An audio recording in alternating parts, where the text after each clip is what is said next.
The first truck stop says full, so does the second. By the third, the fuel is fine, the sleeper is ready, and the only thing disappearing is legal time. For an over-the-road driver, that is when an ordinary night turns into a high-stakes parking search. Keep rolling too long, and the ELD becomes the problem. Stop in the wrong place, and the night can end with a ticket, a tow, a broken mirror, or a car hitting the trailer at highway speed. The strange part is that the safest backup may be a place most motorists would never recognize as overnight truck parking, while the brightest empty lot can be the quickest way to get awakened by security. Stay with us, because the difference between a desperate stop and a smart one often comes down to one sign, one phone call, or one decision made an hour earlier. Subscribe to Smart by Motors for the road knowledge, real machines, and trucking stories that only make sense after the sun goes down. The most visible fallback is also the one drivers least want to use. Picture a Freightliner Columbia with the curtains pulled, sitting along an entrance ramp because every marked space nearby has vanished. From a passing car, it looks almost normal. Inside the cab, nothing about it feels normal. The shoulder may be narrow, tilted, soft at the edge, or barely wide enough to keep the trailer out of the travel lane. Cars are accelerating beside the sleeper. Every passing truck rocks the cab. Opening the driver's door can place someone only a few feet from moving traffic. And depending on the state, the ramp, and the signs, parking there may be prohibited and aggressively enforced. This is not a clever trucker secret. It is what desperation looks like when the parking plan has collapsed. A full-size sleeper does not make the location safe, and hazard lights do not turn a shoulder into a parking space.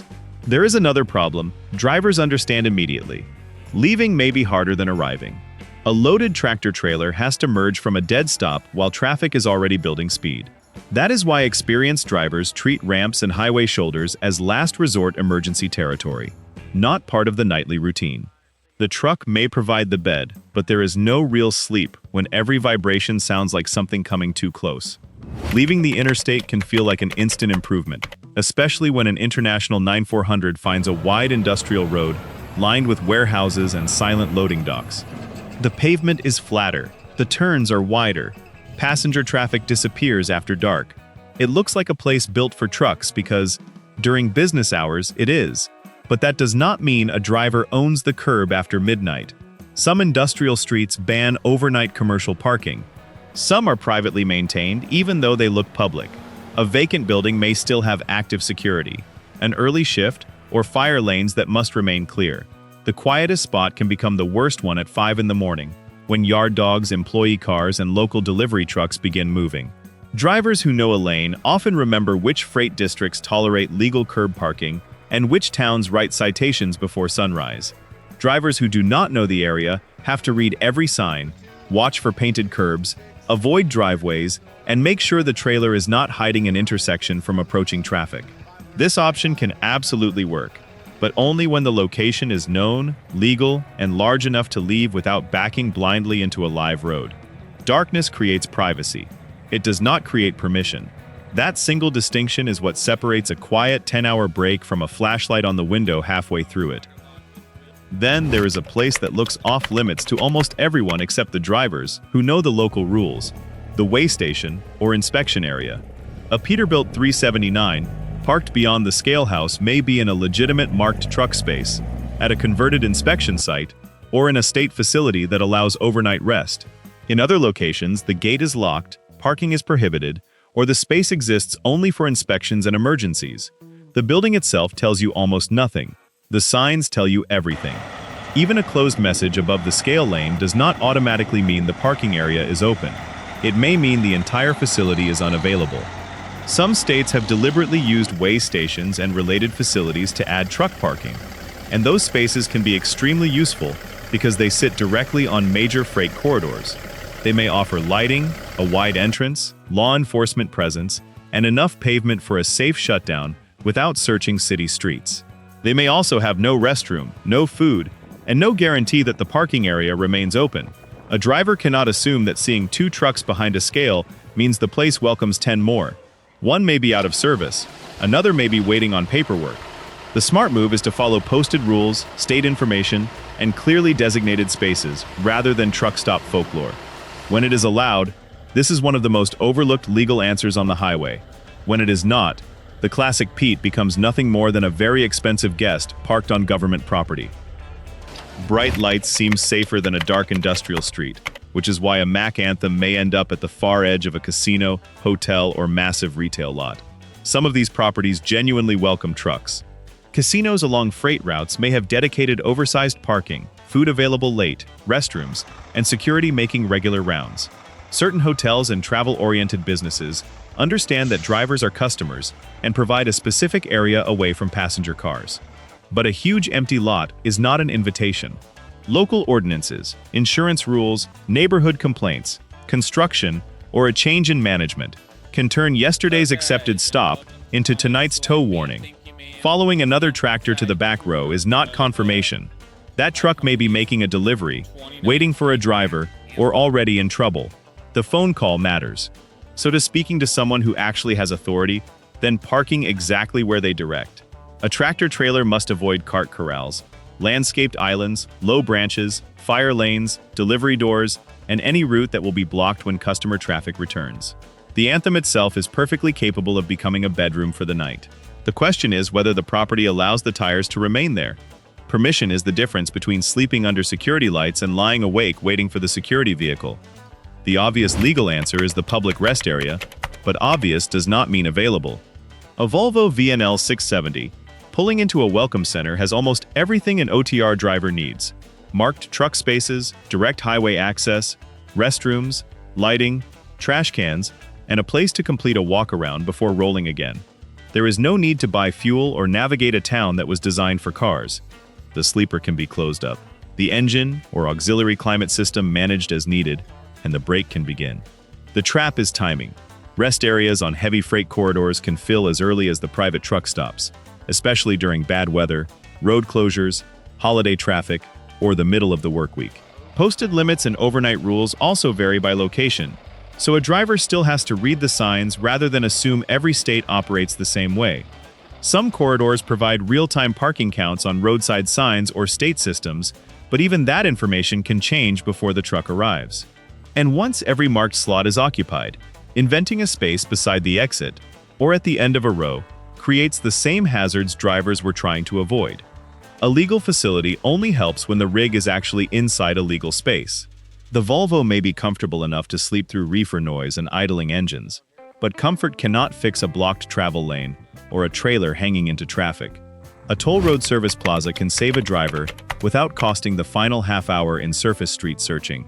A Freightliner Cascadia can leave the travel lane, fuel, use a restroom, grab food, and reach designated truck parking without wandering through an unfamiliar exit.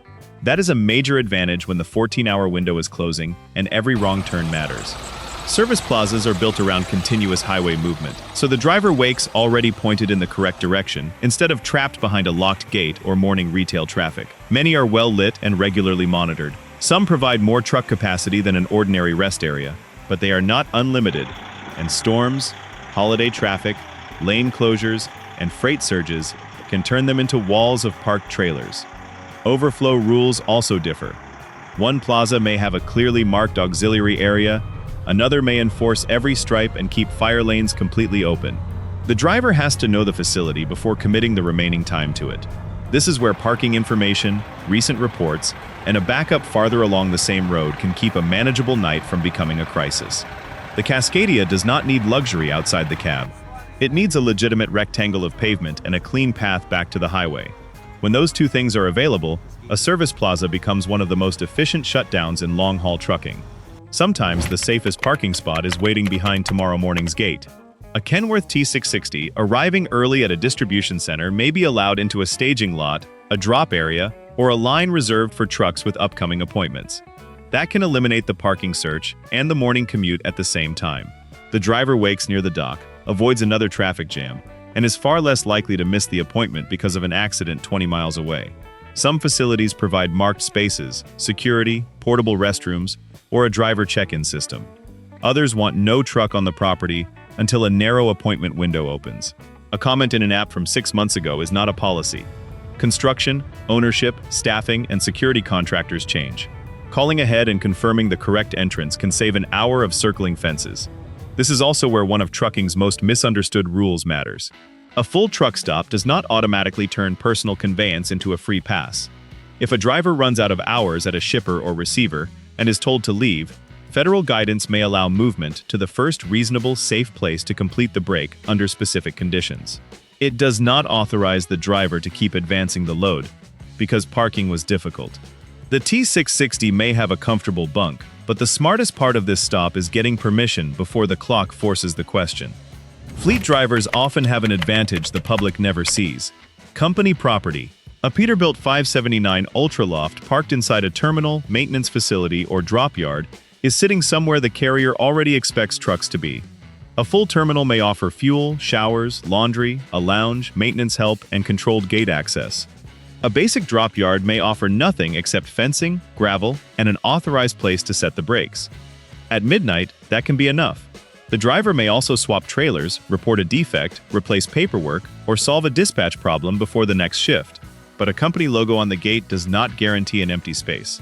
Some yards are packed nose to tail with trailers. A bobtail row is not combination parking, and blocking the trailer pool can create a problem before sunrise. Other yards require a code, a badge, dispatch approval, or a specific tractor parking row. A terminal that appears 10 miles away may take 30 minutes to reach through industrial traffic, and that detour has to be planned before the clock becomes critical. The Ultraloft makes the break comfortable once the curtains close. The real luxury is knowing that security will not order the truck off the property. Carriers that include terminals and drop yards in the parking plan give their drivers something more valuable than another app notification, a place they are actually entitled to use. At a certain point, free parking becomes more expensive than paid parking. A Kenworth T680 carrying a 120-inch ARI sleeper cannot be casually wedged into the last crooked gap behind a row of trailers. The combination is longer, more valuable, and less forgiving when the exit path disappears overnight.